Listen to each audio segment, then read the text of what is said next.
কোন লোকটা সর্বশেষে জান্নাতে প্রবেশ করবে? একটা লোক লি আসারি সাজদার একটা চিহ্ন কপালে থাকার কারণে সর্বশেষে জাহান্নাম থেকে বের হয়ে জান্নাতে ঢুকতে পারবে। সুবহানাল্লাহ। একটা সাজদা দিছিল ওই লোকটা জীবনে আল্লাহরে। কয়টা? সবাই বলেন কয়টা? একটা মাত্র সিজদা দিয়েছে। রব্বুল আলামিন সাইয়েদনা জিবরাইল রে বলবেন, ও জিবরাইল, যার কলিজার মধ্যে কলিজার ভেতরে যাররা পরিমাণ ঈমান আছে তাকে জাহান্নাম থেকে বের করে জান্নাতে ঢুকা। সাইয়েদনা জিবরাইল জাহান্নাম থেকে বের করে জান্নাতে ঢুকাবেন। আবার রব্বুল আলামিন বলবেন, জিবরাইল যাও, যাররা পরিমাণ ঈমান পেলে জাহান্নাম থেকে বের করে জান্নাতে ঢুকাও। আবার ঢুকাবে। আবার রব্বুল আলামিন বলবেন, যা রে জিবরাইল, আবার যা, এবার যে বাটি চালান দে। কি চালান? ছিলেন বাটি চালান দেয় না? বাটি চালান দিয়ে দেখ, একটা সিজদাও যদি জীবনে কেউ দিয়ে থাকে তাকেও জাহান্নাম থেকে বের করে জান্নাতের কাছে নিয়ে যা। একজন লোক জীবনে সিজদা দিয়েছে একটা। জোরে বলেন কয়টা? রব্বুল আলামিনের অর্ডার পেয়ে সাইয়েদনা জিবরাইল জাহান্নাম থেকে ওরে বের করবে। পুরো দেহটা কুচকুচে কালো হয়ে গিয়েছে, অঙ্গার হয়ে গিয়েছে জাহান্নামে পড়তে পড়তে। আল্লাহ বলবেন, ওর উপরে আবে হায়াতের পানি ঢাল, জীবন নদীর পানি। ফায়ালকা আলাইহি মাউল হায়াত, জীবন নদীর পানি সাইয়েদনা জিবরাইল ওই লোকটার মাথার উপরে ঢেলে দিবে। তারপরে আল্লাহ বলবেন, ও জিবরাইল, লোকটাকে জাহান্নাম থেকে বের করে একটু দূরে রাখ। লোকটা মহা খুশি। লোকটা কি মহা খুশি? এতদিন পুড়তে পুড়তে অঙ্গার, আজকে জাহান্নাম থেকে বের হয়ে সাইডে দাঁড়ায় আছে, কি খুশি! হাজার হাজার বছর চলে যাবে, কিন্তু জাহান্নামের আগুন কি দুনিয়ার আগুনের মতো নাকি? বিশ্বনবী বলেছেন, নারুকুম তুকিদুনা বিহি জুজউন মিন ৭০ জুজ মিন নারি জাহান্নাম। দুনিয়ার যে আগুন দিয়ে রান্না করে তোমরা রান্না করো, এই আগুন কিন্তু জাহান্নামের আগুন না। জাহান্নামের আগুন দুনিয়ার আগুনের চেয়ে ৭০ গুণ বেশি তেজ ওয়ালা কোন। আল্লাহু আকবার। এজন্য আল্লাহ এটার নাম দিয়েছে নারুল্লাহ। এটা আল্লাহর আগুন। কার আগুন? নারুল্লাহিল মুকাদা আল্লাতী তাত্তালিউ আলাল আফিদা। এটা আল্লাহর আগুন, দুনিয়ার আগুন। আঙ্গুলে লাগালে আঙ্গুল জ্বলে, পায়ে লাগালে পা জ্বলে। জাহান্নামের আগুন দেহের যেই জায়গায় লাগুক না, সবার প্রথম আপনার কলিজাটা জ্বলে যাবে। তাকে জাহান্নামের বাইরে দাঁড় করে রাখা হবে, হাজার হাজার বছর নাচতে থাকবে খুশির জোরে, বাচ্চি আমি বাচ্চি। হাজার বছর পরে আল্লাহর ডেকে বলবে, ও আল্লাহ, ইনদি সুআল, আমার প্রশ্ন আছে, আমি কি আপনার দরবারে একটা প্রশ্ন রাখতে পারি নাকি? আল্লাহ বলবেন, বালা তবান, অবশ্যই পারো। এই গুনাহগার বান্দা বলবে, আল্লাহ, আপনার কাছে আমি জানতে চাই, আপনি কোন ডিসিশন নিলে আপনার ডিসিশনের উপর খবরদারি করার মতো কেউ আছে নাকি? আল্লাহ বলবেন, না, আমার ডিসিশনই ফাইনাল। এবার গুনাহগার বান্দা বলবে, আল্লাহ, তাহলে আপনার কাছে আমি জানতে চাই, এই জাহান্নামের এই পাশ থেকে আমার যদি অনেক দূরে নিরাপদ একটা জায়গায় নিয়ে আমারে রেখে দেন, আপনারে জিজ্ঞেস করার মতো কোনো লোক আছে নাকি? আল্লাহ বলবেন, no one can ask me anything, কেউ আমারে জিজ্ঞেস করবে না। এবার কেঁদে কেঁদে লোকটা বলবে, মাবুদ, জাহান্নাম থেকে বের করেছেন শুকরিয়া, কিন্তু জাহান্নামের লেলিহান শিখায় এখনো তো আমার দেহ জ্বলে যায়। জাহান্নামের উত্তপ্ত আগুনের চোটে এখনো তো আমি দাঁড়িয়ে থাকতে পারি না, আমাকে একটা নিরাপদ জায়গায় নিয়ে যান। আল্লাহ বলবেন, ঠিক আছে, শর্ত হলো এই জিনিসটা তোমাকে দেওয়ার পরে তুমি আর নতুন করে আমার কাছে কিছু চাইতে পারবা না। কাগজ কলমে স্বাক্ষর করো। কি করো? চুক্তি হয়ে যাবে। লোকটা চুক্তি করবে, স্বাক্ষর দেবে, সিগনেচার। আল্লাহ, আপনি যদি আমার এই জিনিসটা দান করেন, মানে জাহান্নাম থেকে একটা নিরাপদ দূরত্বে নিয়ে যান, আমি আর কিচ্ছু চাবো না। সুবহানাল্লাহ কোন। আল্লাহ জিবরাইলকে বলবেন, যাও, নিরাপদ দূরত্বে নিয়ে যাও। নিয়ে যাওয়া হবে। এবার তো মহা খুশি, আইজও খুশি, কাইলো খুশি, বাইসে গেছি আমি। আর এবার জাহান্নামের হিট গায়ে লাগে না। এই মহানন্দে হাজার বছর সে কাটাবে। আবার হাজার বছর পরে আল্লাহর ডেকে বলবে, আল্লাহ, ইনদি সুআল, একটা প্রশ্ন করতে চাই। কি প্রশ্ন? আল্লাহ বলেন তো, আপনি নতুন করে ডিসিশন নিলে কেউ আপনারে কিছু বলবে নাকি? আল্লাহ বলবে, না, বলবে না। কি বলবে? বল। বান্দা বলবে, মাবুদ রে, ও আল্লাহ, আপনি যদি আমার এইখান থেকে আরো দূরে নিয়ে যান, আগে আমি বলে রাখি, আমি কিন্তু জান্নাত চাই না। কি চাই না? আগেই বলে রাখি, আমি কিন্তু জান্নাতে যেতে চাই না। আমি শুধু চাই জান্নাতের দরজার সামনে নিয়ে আমারে বসায় রাখেন। সুবহানাল্লাহ। ও আল্লাহ, এটা দিলে আর কিছু চাই না। আগেই বলছি জান্নাতে ঢুকুম না, জান্নাতের দরজার পাশে বসুম। আল্লাহ বলবেন, তুই না ওয়াদা করেছিলি আগের জিনিসটা দেওয়ার পরে আর কিছু চাবি না? বান্দা বলে, আল্লাহ, আর কিছু চাবো না, এইটাই শেষ চাও। আল্লাহ বলবেন, আবার চুক্তি কর। আবার কি কর? চুক্তি কর, একটা সিগনেচার দে যে কিছু চাবো না। আবার সিগনেচার। এবার আল্লাহ সাইয়েদনা জিবরাইলকে বলবেন, যা আমার এই হতভাগা গোলামটারে জান্নাতে ঢুকাইস না, জান্নাতের দরজার সামনে চেয়ার দিয়ে ওইখানে বসিয়ে রাখ। এইবার ওরে আর ধরে কে? জান্নাতের দরজার সামনে চলে আসছে। আহা, কি সুন্দর জান্নাত! এয়ার কন্ডিশনের রুমে যারা ঢুকেছেন দেখবেন, রুমে ঢুকতে না পারলেও দরজার সামনে দাঁড়াইলেও একটা ঠান্ডা বাতাস আছে না নাই? আছে না? মার্কেটে যখন ঢুকবেন, সেন্সর করা যে গেট, দাঁড়ালেই সেন্সর করা গেট খুলে যায়, ভিতরে ঢুকা লাগবে না, ওই মার্কেটের সামনে দাঁড়ালো একটা ঠান্ডা হিমেল বাতাস গায়ে আছে না নেই? ও জান্নাতের দরজার সামনে দাঁড়িয়ে জান্নাতের হিমেল ঠান্ডা বাতাস খায়, জান্নাতের নাজ নেয়ামত দেখে, হুর দেখে, গেলমান দেখে, সুন্দর সুন্দর জিনিস দেখে, কিন্তু উপভোগ করতে পারে।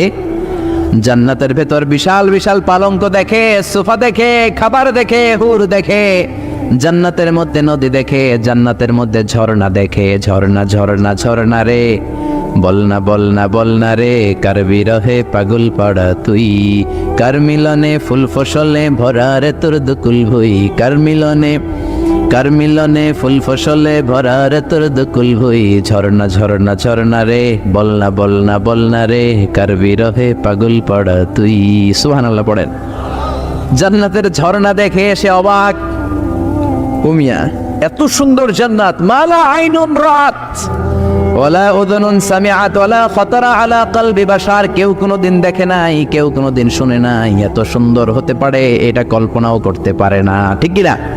ওই জান্নাত সে সরাসরি দেখে, লাইভ সরাসরি সম্প্রচার হচ্ছে, জান্নাতের ভিতরে কি হয় না হয় সব দেখে, কিন্তু ভোগ করতে পারে না। একটা জ্বালা যন্ত্রণা ভিতরে আছে না নাই? আবার 1000 বছর পরে চুক্তির কথা বলে আবার আল্লাহরে ডাক দিবে, মাবুদ রে আইন্দি সুয়াল, আমার একটা প্রশ্ন আছে। কি প্রশ্ন? তুমি যদি আবার নতুন করে কোনো ডিসিশন নাও, কেউ তোমারে ধরবে না কি? আল্লাহ বলবে, না না ধরবে না, তোর কথা কি ওইটা কও, এটা তো আগেই কয়েকবার কইছি, আমারে জিজ্ঞেস করার মতো কেউ নাই, আমি চিরক্ষমতার মালিক, আমি রাজা ধীরাজ। চিৎকার করে বলেন ঠিক কিনা? আমারে ধরার মতো আটকানোর মতো কেউ নাই। এবার লোকটা চিৎকার দিয়ে বলবে, আল্লাহ জান্নাত দেখি, জান্নাতের হুর দেখি, গেলমান দেখি, জান্নাতের নাজ নিয়ামত দেখি, নদী দেখি, ঝর্ণা দেখি, জান্নাতের সুস্বাদু চমৎকার খাবারগুলো দেখি, কিন্তু ধরতে পারি না, খেতে পারি না, ভোগ করতে পারি না। ও আল্লাহ, আমারে হতভাগা বানাইলে আমনের কি লাভ? আমারে এই জায়গায় চেয়ারের মধ্যে বসায়া কষ্ট দিলে আপনার কি লাভ? আপনার কি লাভ রে মাওলা? আপনি চাইলে তো আমারে জান্নাত দিতে পারেন, আপনি আমারে আর হতভাগা বানাবেন না, আমার জ্বালা, অন্তরের জ্বালা আর বাড়াবেন না, আপনি দয়া করে আমারে জান্নাতে ঢুকিয়ে দেন। এই আকুতি মিনতি সহ কথাগুলো শুনে আল্লাহর রহমতের দরিয়ার মধ্যে জোশ খেলে যাবে, আল্লাহর রহমতের দরিয়া কেঁপে উঠবে। আল্লাহ বলবেন, ও গোলাম, তোর এত আকাঙ্ক্ষা জান্নাতে ঢোকার, যা জান্নাতে ঢুকে যা। সুবহানাল্লাহ। বাড়িতে যে জান্নাতে ঢুকে যা, শুই না দিব এক দৌড়। আল্লাহ বলবেন, এই দাঁড়া দাঁড়া, এদিকে আয়। দৌড় দিলি কেন?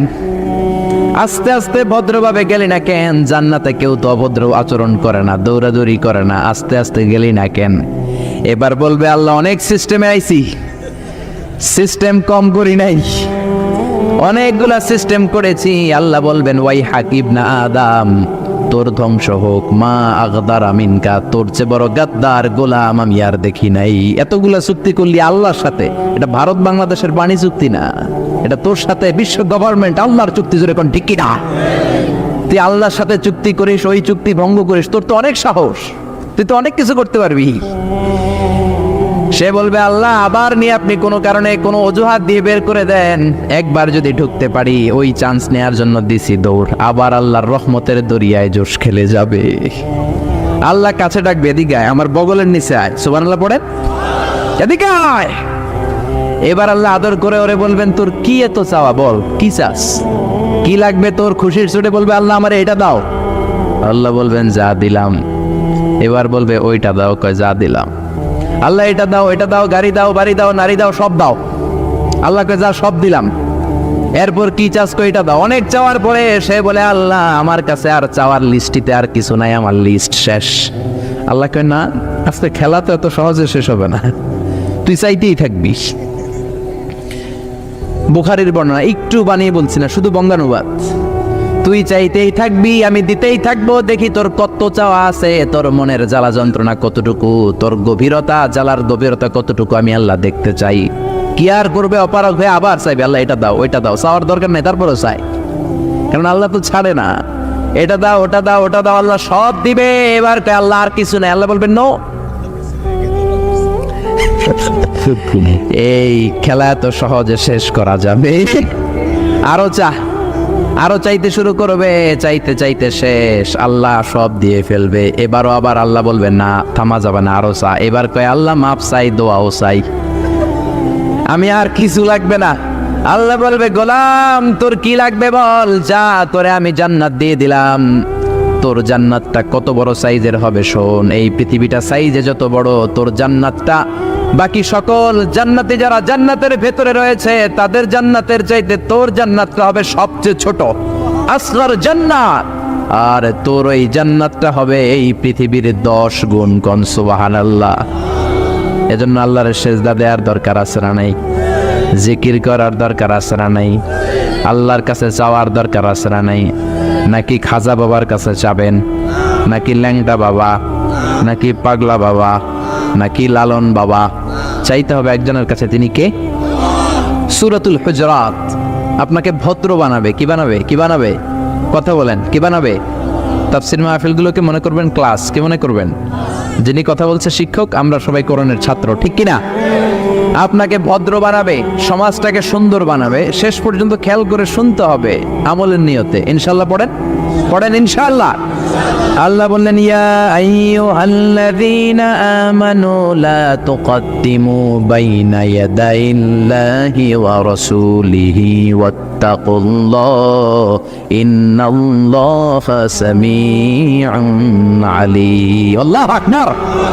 আল্লাহ বললেন খবরদার ও গোলাম, আল্লাহ আল্লাহর রাসূলের চেয়ে বেশি বোঝা যাবে না, আল্লাহ আল্লাহর রাসূলের চেয়ে বেশি অগ্রগামী হওয়া যাবে না, আল্লাহ আল্লাহর রাসূলের সামনে দিয়ে পণ্ডিতি করা যাবে।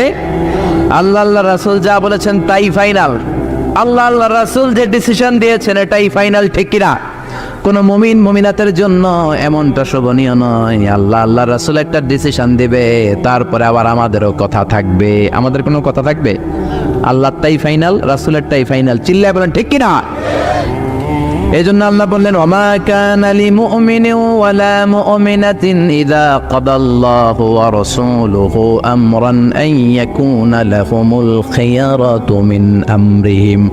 আল্লাহ আল্লাহর রাসূল যদি কোনো বিষয়ে ডিসিশন দেয়, ওই ডিসিশনই ফাইনাল, ঠিক কিনা? আমাদের আর কোনো অপশন নাই। আল্লাহ বললেন চুরি করলে হাত কেটে দাও, আমাদের কোনো কথা আছে? আল্লাহ বললেন জিনা করলে 100 বেত মারো, ফাজলিদু কুল্লা ওয়াহিদিম মিনহুমা মিয়াতা জালদা। আর বিবাহিত হলে মাথা উড়িয়ে দাও। আল্লাহ বললেন যদি নামাজ না পড়ে পিঠের উপরে 5টা করে বেত দাও। আমাদের কোনো কথা আছে? সৌদি আরবে এখনো এই নিয়ম আছে, যারা নামাজ পড়ে না 5 করে বেত। এজন্য অজু থাকলেও সবাই আজান হইলে মসজিদে দৌড়, অজু না থাকলেও দৌড়, কারণ পিঠ তো বাঁচাইতে হবে, ঠিক কিনা? এই নিয়ম যদি বাংলার জমিনে চালু হয়ে যায়, কোনো বেনামাজি থাকবে নাকি? আইনটা কার? প্রধান বক্তা যদি বক্তৃতার পরে নামাজ না পড়ে, প্রধান বক্তার পিঠে 5 বেত আছে না নাই? মুয়াজ্জিন সাহেব যদি নামাজ না পড়ে আছে না নাই? খতিব সাহেব জুমার দিনে খুতবা দেয়, ওয়াক্তিয়া নামাজ যদি না পড়ে 5 বেত আছে না নাই? চেয়ারম্যান না পড়লে আছে না নাই? প্রধানমন্ত্রী না পড়লে? আপনারা বলছেন আমি কই নাই। এই দায়ভার আমার না, দায়ভার আমনে গো, ঠিক কিনা? তার মানে বিধান সবার জন্য সমান।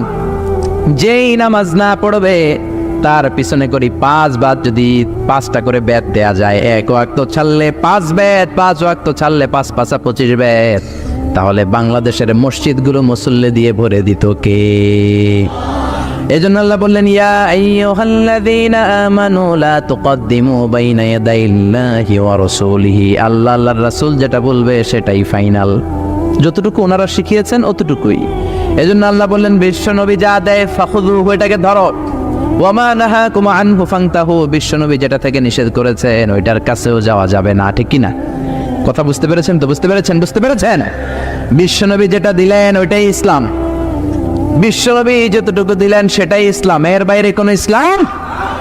বিশ্বনবী গোটা বিশ্বের মানুষদের মধ্যে থেকে সব চাইতে বড় বুজুর্গ ছিলেন। আপনি কি বিশ্বনবীর চাইতেও বড় বুজুর্গ হতে পারবেন নাকি?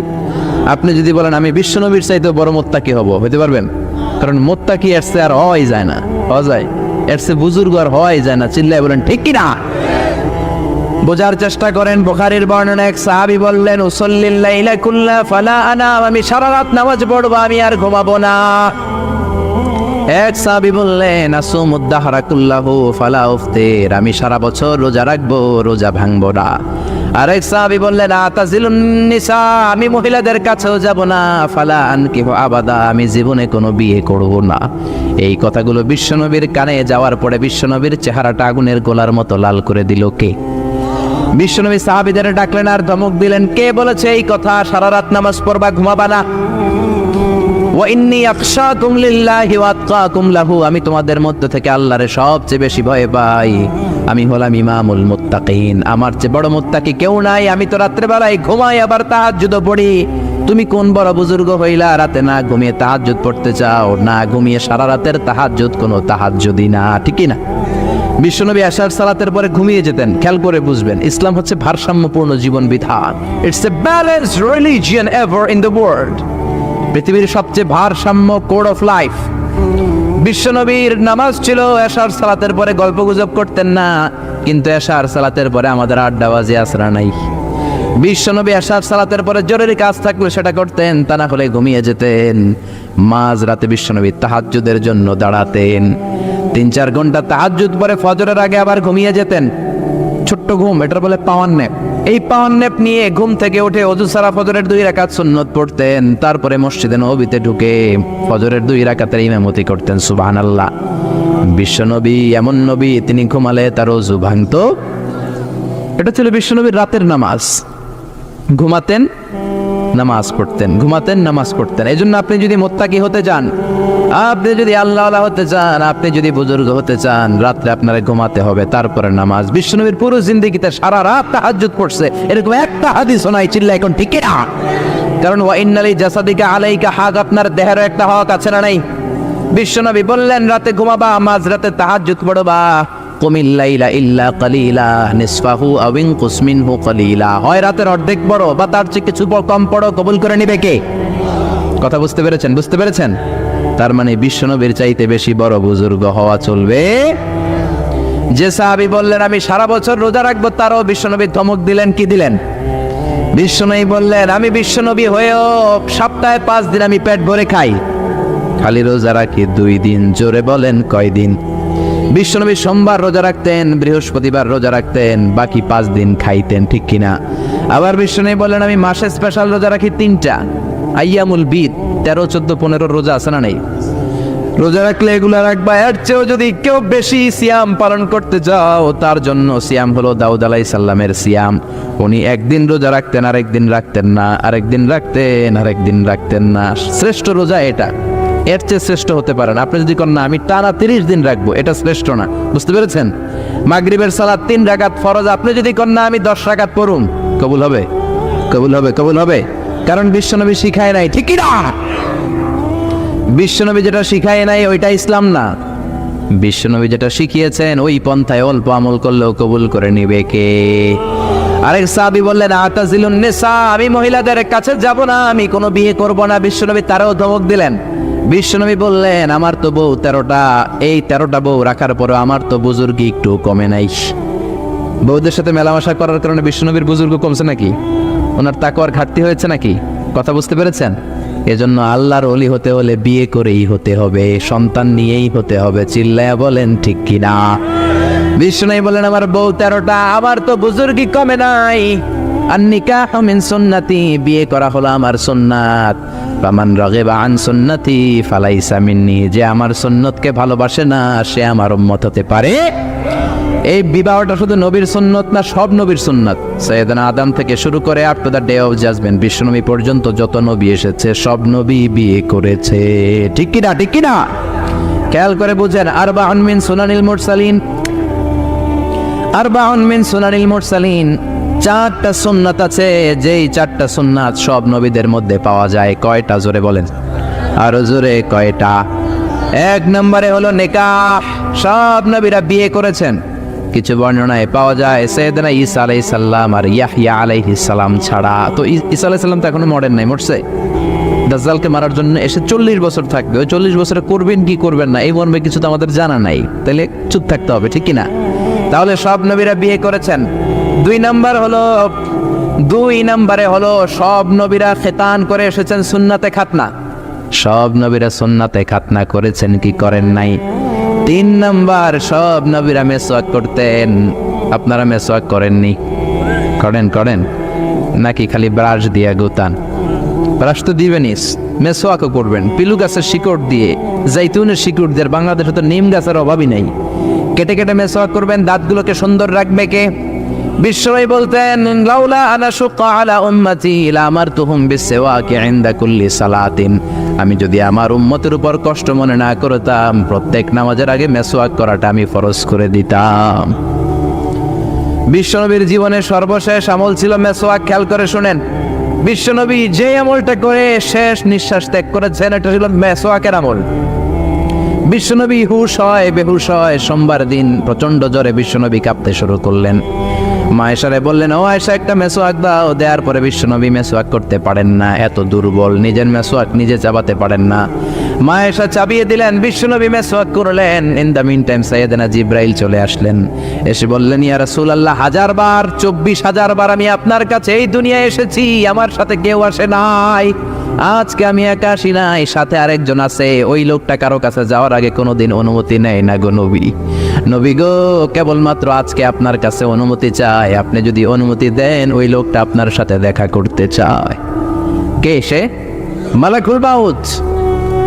বিশ্বনবী তখন চিৎকার দিয়ে বললেন, আল্লাহুম্মা বির রাফিকিল আলা, ও আল্লাহ, আমার খেদমত তুমি কবুল করে নাও, আমার উপরের বন্ধুর দিকে আমি চলে যেতে চাই। সাইয়েদনা জিব্রাইল বললেন, আপনার অনুমতি পাওয়ার পরে আমি মালাকুল মাউতকে ডাক দিব। বিশ্বনবী বললেন, মালাকুল মাউতকে কাজ শুরু করতে বলো। মালাকুল মাউত বিশ্বনবীর রূহটা কবজ করে নিলেন। আর ওই মুহূর্তে বিশ্বনবীর হাতে ছিল ছোট্ট একটা লাঠি, ওইটার নাম মেসওয়াক। যে কাঠিটা হাতে ধরে বিশ্বনবী শেষ নিঃশ্বাস ত্যাগ করেছেন, কাঠিটার নাম কি? ওই মেসওয়াকের গুরুত্ব আছে রাডাই। আরবাউন মিন সুনানিল মুরসালিন, 4টা সুন্নাত সব নবীদের ছিল। এক ছিল খেতান, সব নবী সুন্নাতে খাতনা করেছে। 2 নম্বরে সব নবী বিয়ে করেছে। 3 নম্বরে সাওয়াক, সব নবী মেসওয়াক করেছে। 4 নম্বরে উতুর, পারফিউম, সব নবীরা সুগন্ধি দিয়েছে, পারফিউম দিয়েছে। দেন তো আপনারা পারফিউম দেন? আমরা এইখানে লাগাই, বিশ্বনবী দিতেন এইখানে। এর কারণ যার সাথে নবী মুসাফা করতেন, নবীর আতরের ঘ্রাণ হাতে হাতে ছড়ায় যেত। সুবহানাল্লাহ। আবার বিশ্বনবী কাজী নজরুলের মতো স্মৃতি করে কপালের মাঝখানে আতর ঢেলে দিতেন। ওই আতর কপাল বেয়ে বেয়ে পড়তো, যেইখানে ওই কপাল দিয়ে নবী সেজদা দিতেন, ওই জায়গায় বিশ্বনবীর আতরের ঘ্রাণে আমোদ হয়ে যেত। আবার বিশ্বনবীর একটা কসমেটিক্সের বক্স ছিল, প্রসাধনী বক্স। কিসের বক্স? যে কসমেটিক্স শুনে হাসে অনেকে, কয়েডি তো বেডিরা ব্যবহার করে না। পুরুষদেরও প্রসাধনী আছে। আপনি শীতকালে ক্রিম দিতে পারবেন, ভ্যাসলিন দিতে পারবেন, ঠিক কিনা? বিশ্বনবীর এই প্রসাধনী বক্সে 6টা জিনিস থাকতো সব সময়। চিল্লায় বলেন কয়টা? চামড়া দিয়ে তৈরি করা একটা ব্যাগ। কি দিয়ে তৈরি? Made of silk, made of skin. সোনিয়া আবিল জিল্দ, চামড়া দিয়ে তৈরি। এর ভেতরে বিশ্বনবী 6টা জিনিস রাখতেন। কয়টা? 1 নম্বরে রাখতেন সুরমাদানি। কি রাখতেন? সুরমা দেননি? 1 নম্বরে রাখতেন সুরমাদানি। 2 নম্বরে রাখতেন টুথপিক। টুথপিক চিনেন না? খিলাইল চিনেন? হ্যাঁ, টুথপিক চিনেন? সুরমাদানি রাখতেন, খিলাইল রাখতেন, চিরুনি রাখতেন, পারফিউম রাখতেন, জাইতুনের তেল রাখতেন, আর মেসওয়াক রাখতেন। সুবহানাল্লাহ। এজন্য এগুলো ব্যবহারের দরকার আছে না নাই? এজন্য আল্লাহ বললেন, ইয়া আইয়ুহাল্লাযীনা আমানু লা তুকদ্দিমু বাইনা ইয়াদাইল্লাহি ওয়া রাসূলিহি। আল্লাহ আল্লাহর রাসূল যেটা বলেছে সেটাই ফাইনাল, ঠিক কি না? এরপর আল্লাহ বললেন, ইয়া আইয়ুহাল্লাযীনা আমানু লা তারফাউ আসওয়াতাকুম ফাওকা সাওতিন নবী।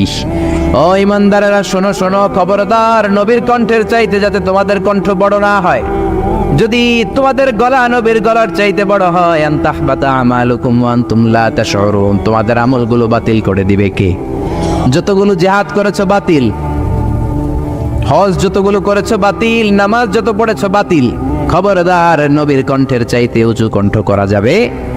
আল্লাহ ধমক দিলেন, সাহাবারা, ও সাহাবারা, তোমাদের কাছে আমি আমার নবীকে রেখেছি। আমার নবী তোমাদের সাথে ঘুরে বেড়ায়, আমার নবী তোমাদের সাথে নামাজ পড়ে, আমার নবী তোমাদের সাথে জিহাদে যায়, তার মানে এই না নিজেরা নিজেদের সাথে যেমন আচরণ করো আমার নবীর সাথেও তেমন আচরণ করবা, করা যাবে?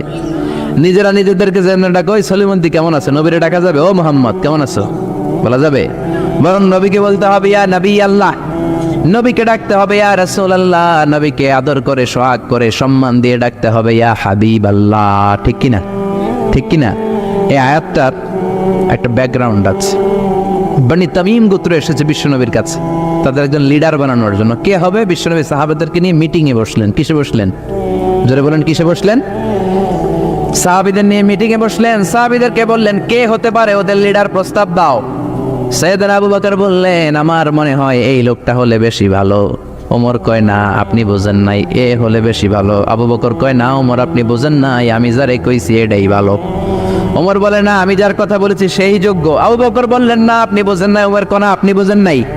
এই তর্কি কিছুটা ঝগড়ার দিকে রূপ নিল, গলার সাউন্ড বেড়ে গেল। বিশ্বনবীর দরবারে বসে উঁচু গলায় কথা বলে ফেলল। আল্লাহ ধমক দিলেন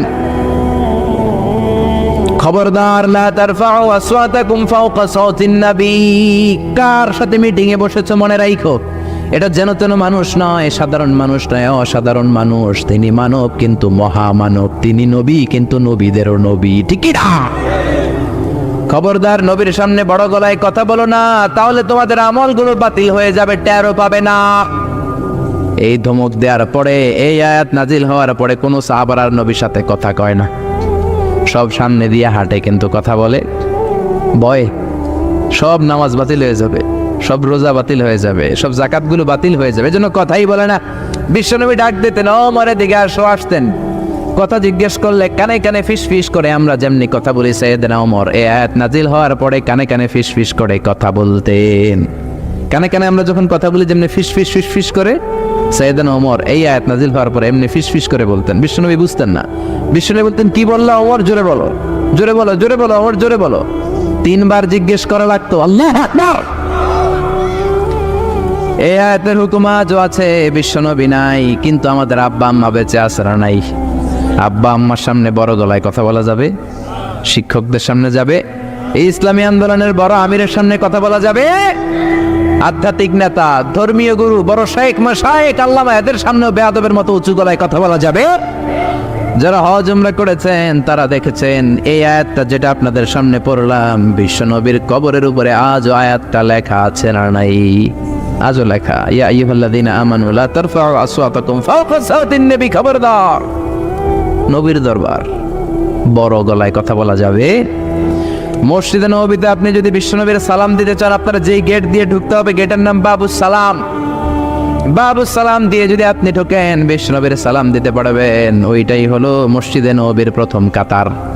ডান দিকে পড়বে কেবলা। মসজিদে নববীতে যারা নামাজ পড়ে দক্ষিণ দিকে হয়ে নামাজ পড়ে, আমরা বাঙালিরা পশ্চিম দিকে হয়ে নামাজ পড়ি। মিশরে আমি ছিলাম 5 বছর, 5টা বছর পূর্ব দিকে নামাজ পড়েছি।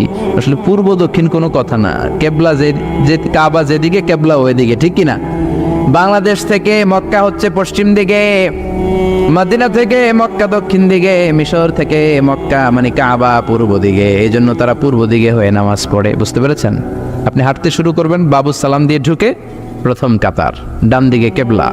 প্রথমে আপনি পাবেন রাউদাতুম মিন রিয়াদিল জান্নাহ। পুরো মসজিদে নববীর কার্পেটের কালার লাল, কিন্তু রাউদাতুম মিন রিয়াদিল জান্নাহর কার্পেটের কালার হলো সাদা। ছোট্ট একটু জায়গা। বিশ্বনবী বলতেন মা বাইনা মিম্বারি ওয়া বাইতি রাউদাতুম মিন রিয়াদিল জান্নাহ। আমি যেই মিম্বারে দাঁড়িয়ে জুমার খুতবা দেই, এটা থেকে আমার ঘর পর্যন্ত সামনের মাঝখানের জায়গাটা দুনিয়ার বুকে জান্নাতের টুকরা। এখানে নামাজ পড়ার জন্য খালি ধাক্কা ধাক্কি। আমি রাত 12টায় মদিনায় বসলাম, ঢুকলাম, ঢুকে ভাবলাম আগে রাউদাতুম মিন রিয়াদিল জান্নাতে 2 রাকাত সালাত পড়ি। 50-60 জন করে ঢুকায়, লাইনে দাঁড়ালাম, ঢুকলাম। ভাগ্য ভালো, এমন একটা জায়গা পেয়েছি লেখা মাকান তাহাজ্জুদি রাসূলিল্লাহ, মানে এই জায়গায় রাসূল তাহাজ্জুদের নামাজ পড়তেন। আল্লাহর শুকরিয়া আদায় করে 2 রাকাত সালাত পড়ে আবার প্রথম কাতারে ঢুকে গেলাম। এবার বিশ্বনবীর সালাম দেওয়ার পালা। হাঁটতে লাগলাম সবার সাথে।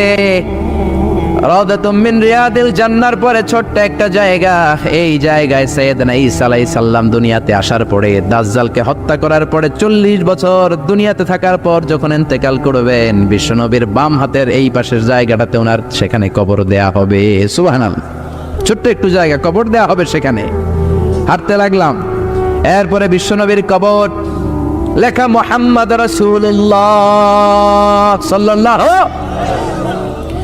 যেই নবীর কথা ছোটবেলা থেকে এতদিন পড়লাম, যেই নবীর হাদিসগুলো শিখলাম, যেই নবীর জন্য আমরা দেহের তাজা রক্তটুকু বিলিয়ে দিতে পারি কি পারি না, ওই নবী নাকি এই জায়গায় শোয়া। কোন উম্মত এই কথাটা চিন্তা করে ধৈর্য ধারণ করতে পারে? নিজেকে সামলে রাখতে পারে না, বুক ফেটে কান্না আসে, চিৎকার দিয়ে নবীরে ডাকতে মনে চায়, কিন্তু ডাকা যাবে না, কারণ লেখা লা তারফাউ আসওয়াতাকুম ফাওকা সাউতিন নবী, খবরদার এটা নবীর দরবার। নবীর দরবারে উঁচু গলায় বড় গলায় কোনো চিল্লা ফাল্লা বা আওয়াজ করা যাবে? দাঁড় দাঁড় করে মানুষ চোখের পানি ছাড়ে, চিৎকার করে কাঁদতে পারে না। বিশ্বনবীরে চিৎকার করে ডাকতে মন চায়, ডাক দিতে পারে না, চোখের পানি ছাড়ে, আর বিশ্বনবীর সালাম দেয়, সামনের দিকে হাঁটে। বিশ্বনবীর কবরের পরে সাইয়েদনা আবু বকরের কবর, তারপরে সাইয়েদনা ওমরের কবর, তারপরে যেই দরজা দিয়ে বের হবেন দরজাটার নাম হলো বাবুল বাকিয়া। এই দরজা দিয়ে বের হলেই সামনে মাকবারাতুল বাকি, বিশ্বনবীর পারিবারিক কবরস্থান। চিল্লায় বলেন আল্লাহু আকবার। এজন্য লা তারফাউ আসওয়াতাকুম ফাওকা সাউতিন নবী, খবরদার নবীর কণ্ঠের চাইতে যাতে তোমাদের কণ্ঠ বড় না হয়। নবীর দরবারে বেয়াদবের মতো উঁচু গলায় কথা বললে আমলগুলো বাতিল করে কে? এরপরে আল্লাহ বললেন, ও ঈমানদারেরা শোনো শোনো, ইন্নাল্লাযীনা ইউনাদুনাকা মিন ওয়ারাইল হুজুরাতি আকসারুহুম লা ইয়াকিলুন, যারা বিশ্বনবীর হুজরাখানার বাইরে থেকে বেয়াদবের মতো নবীর ডাকে, ওরা বেআক্কেল। ওরা কি? আকসারুহুম লা ইয়াকিলুন, মুখ মাফি, আকল নাই। বনু তামিম গোত্রের লোকেরা ছিল বেদুইন, সভ্যতা শিক্ষা সংস্কৃতি কোনো কিছু টাচ পায় নাই। আইসাই ডাকতে শুরু করছে, ইয়া মুহাম্মদ, ইয়া মুহাম্মদ উখরুজ ইলাইনা, ও মুহাম্মদ বাড়ি আসো নাকি? বেরো বেরো, ও মুহাম্মদ বেরো। এটা আপনার বন্ধুর বাড়ি না, এটা আপনার দোস্তের বাড়ি না, এটা আপনার বেয়াইয়ের বাড়ি না, এটা আপনার কলিগের বাড়ি না, এটা হলো বিশ্ব নবীর বাড়ি। ঠিক কি না? একটু আদবের দরকার আছে না নাই? আল্লাহ বললেন আকসারুহুম লা ইয়াকিলুন, এগুলার আকল নাই, বেআক্কেল। লা ইয়াকিলুন মানে কি? আকল নাই মানে কি? বেআক্কেল। ওয়ালাউ আন্নাহুম সাবারু, ওরা যদি ধৈর্য ধরতো, হাত্তা তাখরুজা ইলাইহিম, যতক্ষণ না আপনি বের না হন, যদি একটু ধৈর্যের সাথে বসতো, লাকানা খায়রাল লাহুম, এটাই তাদের জন্য ভালো হতো। ঠিক কি না? কারো বাসায় গেলে একটু ধৈর্যের সাথে বসবেন, আনটিল হি কামস আউট, যতক্ষণ না সে না বেরোয়। হুট করে ঢুকবেন না, অনুমতি নেবেন, 3টা সালাম দিবেন, পারমিশন চাইবেন, যদি পারমিশন দেয়া হয় ঢুকবেন, না হলে চলে যাবেন। এটাই ইসলামের আইন। খবরদার ঘরের চিবাচাবা দিয়ে উকি ঝুঁকি দিবেন। কেউ যদি ঘরের ছিদ্র দিয়ে উকি দেয়, বিশ্বনবী বলেছেন কাঠি দিয়ে খোঁচা মেরে চোখ কানা করে দাও। এই কানা করে দিলে কোনো বিচার নাই। ঠিক কিনা? ঠিক কিনা? এটাকেই বলে প্রাইভেসি ইন ইসলাম। ইসলাম একটা প্রাইভেসি আছে না নাই? প্রত্যেকের একটা নিজস্ব গণ্ডি আছে। খবরদার কারো ঘরে গেলে আগে অনুমতি নিয়ে ঢুকবেন। আবার বিশ্বনবী বলেছেন ঘরের সোজাসুজি হয়ে দাঁড়াবেন না, হয়তো ডান দিকে হয়ে দাঁড়াবেন কিংবা বাম দিকে হয়ে দাঁড়াবেন। হঠাৎ করে কোনো বেগানা নারী যদি দরজা খোলে, আপনার চোখের সাথে তার চোখ পড়তে পারে। ঠিক কিনা? কিন্তু ডান দিকে কিংবা বাম দিকে যদি হয়ে দাঁড়ান, তার চেহারার সাথে আপনার চেহারা মুখোমুখি হওয়ার কোনো ধরনের সম্ভাবনা, সংঘর্ষ হওয়ার সুযোগই নেই। চিল্লা এখন ঠিক কিনা? এজন্য খবরদার, মহিলা দরজা করলে না তাকিয়ে কথা বলবেন। খবরদার নারীদেরকে ফোনে পাইলেও লম্বা কথা বলবেন না। যাদের কানে, যেই মায়েদের কানে আমার আওয়াজ যায়, স্বামীর ফোন যদি বাজে আপনার ধরার দরকার নাই, স্বামীর হাতে দিবেন। এটাই সুন্নাত। অনেক মহিলা ধরে, আপনার স্বামী কোথায়? আমার স্বামী গোসলখানায় গেছে গোসল করতে। এরপরে জিজ্ঞেস করে, ভাবি আপনি কেমন আছেন? ভালো আছি। আপনি কোন কলেজে পড়ছেন? কই কলেজে? আর আমার কলেজ তো পাশের কলেজ। এই যে কথার নাম লতা, কথার পিঠে কথা আছে না নাই? আছে না নাই? এখান থেকেই পরকীয়ার শুরু। ঠিক কিনা? এজন্য খবরদার, নারীরা যদি জরুরি কাজে স্বামীর ফোন, ভাইয়ের ফোন রিসিভ করেন, যদি কেউ জিজ্ঞেস করে ভাই কোথায়, ভাই ঘরে নাই, কাট, সাথে সাথে মোবাইল কাট করবেন। এরপরে লম্বা কোনো কথা বলা যাবে? কারণ দুইজনে যদি একা একা কথা বলেন, এই কথোপকথনের মাঝখানে শয়তান বাবু আছে না নাই? এজন্য খবরদার, কারো ঘরে গেলে অনুমতি নিয়ে যাবেন। ইয়া আইয়ুহাল্লাযীনা আমানু লা তাদখুলু বুয়ুতান গায়রা বুয়ুতিকুম হাত্তা তাস্তাআনিসু ওয়া তুসাল্লিমু আলা আহলিহা। কারো ঘরে যদি যাও অনুমতি নাও, তারে 3 বার সালাম দাও। ভাইয়ের ঘরে ঢুকবেন, অনুমতি নিয়ে ঢুকবেন। খেয়াল থাকবে? থাকবে? যারা বলেন নাই তাদের তো খেয়াল থাকবে না, না? খেয়াল থাকবে সবার? এক সাহাবী বললেন, ইয়া রাসূলুল্লাহ, এই দুনিয়ায় মা ছাড়া আমার কেউ নাই। আমার বাড়িতে 2টা রুম, এক রুমে থাকি আমি আর এক রুমে থাকে আমার মা। আস্তাযিনু আলা উম্মি, আমি কি আমার মার ঘরে অনুমতি নিয়ে যাব নাকি? বিশ্বনবী বললেন, না তুহিব্বু আন তারাহা উরিয়ানা, তুমি কি তোমার মাকে নেকেড অবস্থায় দেখতে চাও নাকি? তুমি কি তোমার মারে উলঙ্গিনী হিসেবে দেখতে চাও নাকি? সাহাবী বললেন, কখনোই না। বিশ্বনবী বললেন, ইদান তাস্তাযিন মিনহা, তাহলে তোমার মায়ের ঘরে ঢোকার সময় অনুমতি নিবা।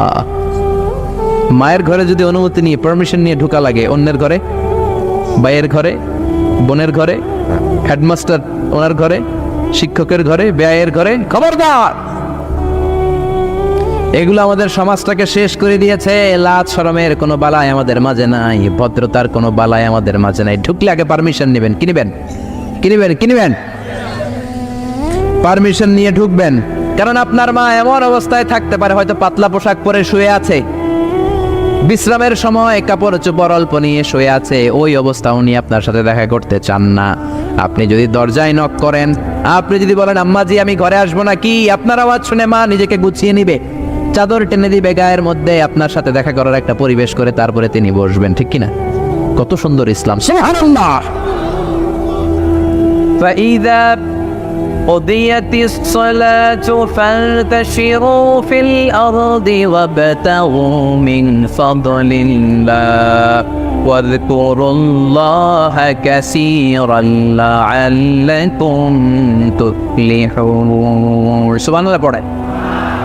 আল্লাহ বললেন, যখন তোমাদের নামাজ শেষ হয়ে যায়, ফাইদা কুদিয়াতিস সালাত, যখন সালাত শেষ হয়ে যায়, ফান্তাশিরু ফিল আরদি, জমিনে ছড়িয়ে পড়ো, ওয়াবতাগু মিন ফাদলিল্লাহ, আল্লাহর দেয়া ফজল তালাশ করো, রিজিক তালাশ করো, ওয়াযকুরুল্লাহা কাসীরান, আল্লাহর জিকির বেশি বেশি করো, লাআল্লাকুম তুফলিহুন, তোমাদেরকে সফল বানায়া দিবে কে? সিস্টেমটা খেয়াল করেন। ফাইদা কুদিয়াতিস সালাত, যখন সালাত শেষ, ফান্তাশিরু ফিল আরদ, when you are done with your salah, spread out to your workplace, তোমার কাজের জায়গায় চলে যাও। নাকি মসজিদে বসে থাকবেন? নামাজ শেষে কি করতে হবে? কাজের জায়গায় চলে যেতে হবে। এটা ইসলামের নিয়ম, এটা বিশ্বনবীর সুন্নাত, এটা আল্লাহর দেয়া পদ্ধতি। ফাইদা কুদিয়াতিস সালাতু, যখন সালাত শেষ হয়ে যাবে, ফান্তাশিরু ফিল আরদ, জমিনে ছড়িয়ে পড়ো, ওয়াবতাগু মিন ফাদলিল্লাহ, আল্লাহর রিজিক তালাশ করো। জমিনের মধ্যে আল্লাহর ফাদাল আছে, রিজিক আছে, এই রিজিকগুলো তালাশ করো। মসজিদে বসে থাকলে এই ফদল বা রিজিক কি পাওয়া যাবে? যাবে না। মসজিদে ঢুকলে রহমত পাওয়া যায়। গাজীপুরের ভাইয়ের আওয়াজ তুলে বলেন, মসজিদে ঢুকলে কি পাওয়া যায়? এজন্য মসজিদে যখন আমরা ঢুকি, কোন পা দিয়ে ঢুকি? ডান পা দিয়ে ঢুকেই আমরা বলি, আল্লাহুম্মা ফতাহলি আবওয়াবা রাহমাতিক, O Allah, open for us the door of your mercy, আল্লাহ আমাদের জন্য আপনার সব রহমতের দরজাগুলো খুলে দেন। কারণ মসজিদে ঢুকলেই রহমত দেয় কে? আর মসজিদ থেকে যখন বের হই তখন রহমত নয়, তখন পাওয়া যায় ফদল, যে ফদলের কথা আল্লাহ আছে বললেন, ওয়াবতাগু মিন ফাদলিল্লাহ, এই ফদল মানে হচ্ছে রিজিক। তাই মসজিদ থেকে যখন বেরোই, কোন পা দিয়ে বেরোই? আর কি দোয়া পড়ি? আওয়াজ করে বলেন, আল্লাহুম্মা ইন্নী আসআলুকা মিন ফাদলিক, মানে হে আল্লাহ, আমি আপনার কাছে আপনার ফদল চাই, রিজিক চাই। দুনিয়ার কেউ রিজিক দিতে পারে না, রিজিক দিতে পারে কে? এই রিজিক আমি আপনার কাছে চাই। আবার আল্লাহ বললেন, ওয়াল্লাযী জাআলা লাকুমুল আরদা যালুলান ফামশু ফি মানাকিবিহা ওয়া কুলু মির রিজকি ওয়া ইলাইহিন নুশুর। তিনি তো এমন সত্তা, যিনি তোমাদের জন্য জমিনটারে বানিয়েছেন সাহালাতুল মাসালিক, সহজে হাঁটা যায়, চলা যায়, চারা বীজ রোপণ করা যায়, চাষাবাদ করা যায়। আল্লাহ বললেন জমিনের আনাচে কানাচে ঘুরে বেড়াও, জমিনের মধ্যে তোমাদের জন্য রিজিক রেখে দিয়েছে কে? এই জমিনের সব জায়গায় রিজিক আছে। আপনি জমিনের পাহাড়ে যাবেন, পাহাড়েও রিজিক আছে। জানেন পাহাড়ে কি চাষ হয়? হ্যাঁ, জুম চাষ হয়। বাংলাদেশের পাহাড়ে জুম চাষ হয়, আর মালয়েশিয়ার পাহাড়গুলোতে সব চাষ হয়। মালয়েশিয়া একটা জায়গা আছে ক্যামেরুন হাইল্যান্ড, ভাই গেছিলেন নাকি? ৬,০০০ ফিট উপরে, ঠান্ডা, প্রচন্ড ঠান্ডা। আমি প্রায় যাই, ওখানকার চা বাগানের স্নিগ্ধ হাওয়া আমাকে টানে খুব, বাতাসটা খুবই ক্লিন, ভাল লাগে। ওই ক্যামেরুন হাইল্যান্ডে ৬,০০০ ফিট উপরে ওরা করেছে ফুলের বাগান, ফলের বাগান, চায়ের বাগান, স্ট্রবেরির বাগান, মধুর চাষ করে। আর এই ৬,০০০ ফিট উপরে এই ভেজিটেবলস আইটেমগুলো দিয়ে তারা পুরো মালয়েশিয়ার খাদ্যদ্রব্যের যত সংকট, সব সংকট তারা দূরীভূত করেছে। সুবহানাল্লাহ পড়েন। তো ওনারা পাহাড়ের উপর চাষ করে, আর আমরা সমতল জায়গায় চাষ করতে চাই না। চাষাবাদ করতে আমাদের লজ্জা লাগে। কি লাগে? যুবক ভাইয়েরা, কাজে কোনো লজ্জা নেই। কাজে কি নেই? পরিশ্রমে লজ্জা নেই। লজ্জা হচ্ছে অলসতায়, লজ্জা হচ্ছে অকর্মণ্যতায়। আমরা কাজ করে খেতে চাই, পরিশ্রম করে খেতে চাই। রাজি আছো সবাই? এখন অনেকে রুফ গার্ডেনিং করে। রুফ গার্ডেনিং মানে ছাদের, বাসার ছাদের উপরে কি সুন্দর পেঁপে গাছ, আম গাছ। আমি নিজে দেখেছি, নিজেরা খায়, আশেপাশের প্রতিবেশীদের সবাইকে দেয়, বাজারে বিক্রিও করে। নিউ আইডিয়া, রুফ গার্ডেনিং করো। তারপরে একসাথে হাঁসের চাষ হয়, পানিতে হাঁসগুলো ভেসে বেড়ায়, আর নিচে মাছের চাষ হয়। এরকম অনেক যুবক আছে যারা এগুলো করে করে স্বাবলম্বী হয়েছে। আমরা এগুলো করতে চাই না, আমাদের লজ্জা লাগে। আমাদের হোটেলের বেসিয়ারি করতে লজ্জা লাগে, ছোট্ট ফুচকার দোকান দিতে আমাদের লজ্জা লাগে, কিন্তু বিশ্বনবীর ছাগল চড়াতে কোনো লজ্জা লাগতো না। কাজে কোনো লজ্জা আছে? লজ্জা কিসে দেয়? অলসতায়। আওয়াজ করে বলো, লজ্জা কিসে? অলসতা করা যাবে না। অলসতাকে আজকের প্রোগ্রাম থেকে আমরা না বলে দিব। আমরা অলসতাকে বলে দিব নো। অলসতাকে আমরা কি বলবো? নো। আমরা অলস হতে চাই না, আমরা খেতে খেতে চাই, ঘাম ঝরাতে চাই। পরিশ্রমের ঘামের লোনা পানিতে জন্ম নেয় সফলতার বীজ। আমরা সফল হতে চাই, ঠিক কিনা? এজন্য অলসতা করা যাবে না, কাজ করতে হবে। আল্লাহ রাসূল সাল্লাল্লাহু আলাইহি ওয়াসাল্লাম এবং সাহাবারা আমাদেরকে কাজের প্রতি উৎসাহিত করেছেন। সাইয়েদনা ওমর ফারুক রাদিয়াল্লাহু তাআলা আনহু, নাম শুনেছেন? কত নম্বর খলিফা? সবাই বলেন। 1 নম্বর খলিফার নাম কি? 2 নম্বর খলিফার নাম? 3 নম্বর? 4 নম্বর? রিদওয়ানুল্লাহি তাআলা আলাইহিম আজমাইন। ওমর ফারুক সাধারণ কোনো সাহাবী ছিলেন না, তিনি এমন সাহাবী ছিলেন, বিশ্বনবী সাল্লাল্লাহু আলাইহি ওয়াসাল্লাম বলেছেন আমার পরে কোনো নবীও নাই, রাসূলও নাই, তবে আমার পরে যদি কেউ নবী হতো আমার ওমর নবী হয়ে যেত।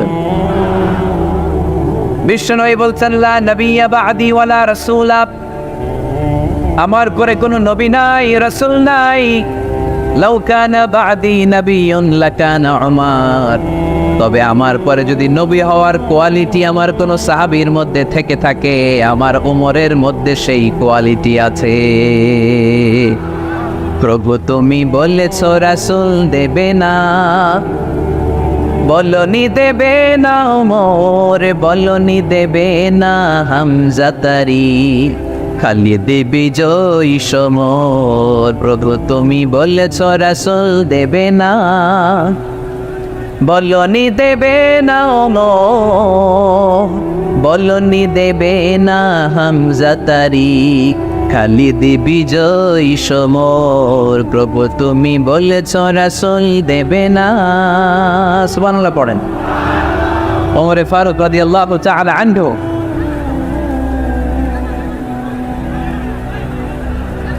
ভাইজান দোয়া করে দিই, কষ্ট হচ্ছে অনেক। শেষ করে দিব আলোচনা, শেষ করে দিব। আর কয়েক মিনিট শুনবে, শুনবেন শুনবেন তো বারবার এরকম আওয়াজ করলে কি শোনা যাবে? এই ছেলেরা, এই অডিও শোনো না তোমরা? অডিও, অডিওতে চেহারা দেখা যায় নাই। বসো তোমরা, অডিও শুনবে, এরা ভিডিও দেখ। বসো, আওয়াজ নাই। আমি শুরুতেই বলেছি কানগুলো খরগোশের মতো খাড়া করে শোন। অডিও রেকর্ডের মধ্যে কি চেহারা দেখা যায়? এখানে যারা দেখতে পান ওই দিকে তাকা, ওই যে ওই যে ওখানে প্রজেক্টর আছে, আওয়াজ করা যাবে। আলোচনার মাঝখানে বক্তাকে এত ডিস্টার্ব করলে বক্তা তার আলোচনার ফ্লো হারিয়ে ফেলে। সে কি বলছিল এটা সে ভুলে যায়। সে মাথার মধ্যে কি কি পয়েন্টস, কি কি মেসেজগুলো শেয়ার করার জন্য সে আগাচ্ছিল এটা সে ভুলে যায়। এজন্য আর কয়েক মিনিট কথা বলবো, আর কষ্ট দিব না আপনাদেরকে, একটু চুপ থাকবেন। দ্বিতীয় খলিফার নাম কি ছিল? সবাই বলেন কি নাম? সাইয়েদনা ওমর ফারুক রাদিয়াল্লাহু তাআলা আনহু। ওনারে মুনাফিকরা খুব ভয় পেত। কারা? মুনাফিক চিনেন তো? ভিতরে এক বাইরে আরেক, তার নাম? সবাই বলেন ভিতরে এক বাইরে আরেক, তার নাম মুনাফিক। ইউযহিরু খিলাফা মা ইউবতিন, আরবিতে কি বলে? ইউযহিরু খিলাফা মা ইউবতিন, প্রকাশ করে একটা, ভিতরে আরেকটা। ভিতরে এক বাইরে আরেক, তার নাম? সবাই বলেন ভিতরে এক বাইরে আরেক, তার নাম? আমরা কি মুনাফিক হতে চাই? এরা যখন যে সুবিধাজনক অবস্থানে থাকে তখন তার সাথে থাকে। ডান দিকে যে বলে আপনি ভালো, আমি আপনার দলের লোক। বায়ে যে বলে আরে না এটা খারাপ, আপনি ভালো, আমি আপনার দলের লোক। এরকম আছে না নাই? যখন যে ক্ষমতায় তখন তারে তেল মারে। যেদিকে বৃষ্টি আর তুফান ওইদিকে ছাতা ধরে। আছে না নাই? বাংলাদেশে একটা গান চলছিল কিছুদিন, শুনতাম, মধু হই হই বিষ হাবাইলা। সূরাতুল মুনাফিকুনের তাফসীর বোঝানোর জন্য এটা আমার জন্য খুব সহজ ছিল। মধু হই হই বিষ হাবাইলা। বলে মধু, বলে কি? বাটির মধ্যে নিয়ে আসছে, বলে এটা মধু, বলে কি? আসলে এটা কি? জোরে বলেন। আমরা কি মুনাফিক হতে চাই? না। আমরা কি হতে চাই? মুনাফিকরা হচ্ছে এদিকেও যায় না আবার ওদিকেও যায় না। মুযাবযাবিন, they all the time long in dilemma, they don't know where to go, they don't know where to proceed, কোন দিকে যাবে জানে না, ডানেও না বায়েও না, নেহি এদার নেহি ওদার, দারমিয়ান মে সাদার বাদার। এরকম আছে না? না, উপর দিয়া ফিটফাট, ভিতর দিয়া সদরঘাট। সদরঘাট এখনো ফিটফাট হয় নাই। তো মুনাফিকের অবস্থা হচ্ছে উপরে ফিটফাট, ভিতরে সদরঘাট। আমরা কি মুনাফিক হতে চাই? কি হতে চাই? মুমিন হতে চাই। এই মুনাফিকের দলগুলো মদিনাতুল মুনাওয়ারাতে ওমর ফারুককে খুব ভয় পেত। ওমর ফারুককে দেখলে তারা থার থার করে কাঁপতো। শুধু মুনাফিকরাই নয়, খোদ ইবলিস শয়তানও সাইয়েদনা ওমর ফারুককে দেখলে ভয় পেত। আমরা আমাদের ছেলে মেয়েদেরকে যদি খাবার না খায় আমরা কি বলি? আম্মু খাবার খাও। কি আসবে? ভূত আসবে, বিড়াল আসবে, বাঘ আসবে। এগুলো গাজীপুরে বলে না বোধহয়। আপনাদের ছোট্ট মেয়েটা যদি রাত্রে খেতে না চায় আপনারা লোকমা তুলে কি বলেন? এই তাড়াতাড়ি খাও। কি আসবে? ভূত। ভূত আসবে। তো মদিনার সমাজে মদিনার ছোট্ট কচিকাচা সোনারমণিরাও রাতে খেতে চাইতো না। মদিনাতুল মুনাওয়ারার মায়েরা রাত্রিবেলা খাবার নিয়ে বাচ্চাদেরকে বলতো, মা তাড়াতাড়ি খাও, হুয়া ইয়াতি ওমর, ওই যে ওমর আসতেছে। ওমর ইসলামের দ্বিতীয় খলিফা। আশাদ্দুহুম ফি আমরিল্লাহি ওমর। আল্লাহর জমিনে আল্লাহর দ্বীন বাস্তবায়নের জন্য সবচেয়ে শক্তিশালী ছিল ওমর। চিল্লায় পড়েন সুবহানাল্লাহ।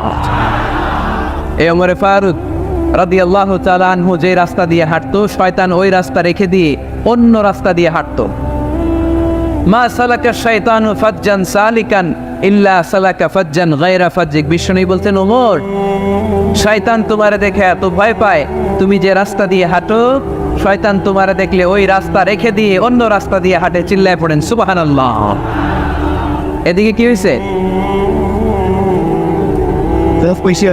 লোড বেশি হয়ে গেছে। এই এলাকায় কি এটাই সবচেয়ে বড় ময়? এর চেয়ে বড় মাটার নাই। কি হয়েছে ওইখানে? কি হয়েছে? ধাক্কা আসছে, ধাক্কা। বসেন না, একটু বসেন না।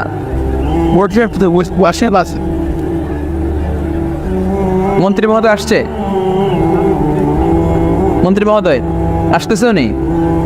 মাশাআল্লাহ। উনি তো কষ্ট হয়ে যাবে, তো আসবে কিভাবে? দেখি একটু জিকির করি লা ইলাহা সাইয়েদনা ওমর ফারুক মসজিদে নববীর ইমাম। এদিকে তাকান, আমার দিকে তাকান, আমার দিকে তাকান। উনি প্রত্যেক নামাজের ইমামতি করতে আসতেন মসজিদে নববীতে। জোহরের নামাজে ইমামতি করলেন, ইমামতি করে দেখলেন নামাজ শেষ, সবাই বের হয়ে চলে যায়। এটাই ইসলামের নিয়ম, ঠিক কিনা? ফাইদা কুদিয়াতিস সালাতু ফান্তাশিরু ফিল আরদ ওয়াবতাগু মিন ফাদলিল্লাহ। নামাজের সময় হ্যাঁ ফেলাইছি, নামাজের সময়, কাজের সময়, নামাজের সময়, কাজের সময়।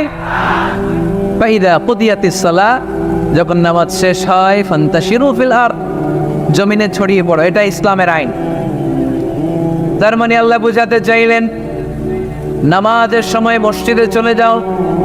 নামাজ যখন শেষ হয়ে যাবে, শিক্ষক চলে যাবে স্কুলে, কৃষক চলে যাবে ফসল খেতে, মেম্বার অফ দ্য পার্লামেন্ট চলে যাবে সংসদ ভবনে, ব্যবসায়ীরা চলে যাবে শপিং মলে, ঠিক কিনা?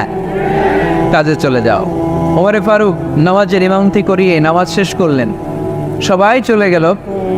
ইয়ামান দেশ থেকে আসা কিছু লোক গোল হয়ে বসে আছে, জিকির আজকার করে, ইবাদত করে। এরা যায় না। এরা কি করে না? যায় না।